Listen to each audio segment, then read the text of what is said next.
Once the employee has saved and submitted goals, you'll receive a message that rating is available. Go to your dashboard and click that task. Start with goals and priorities, and start commenting on each part.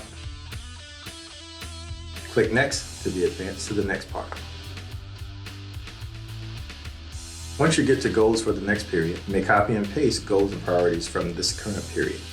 Delete the goals that have been completed and add new goals as applicable. Click Save, and then go to Performance Level. In the Performance Level section, choose a rating. Then write overall comments about the employee's performance during this period. After clicking Done, click Submit Evaluation.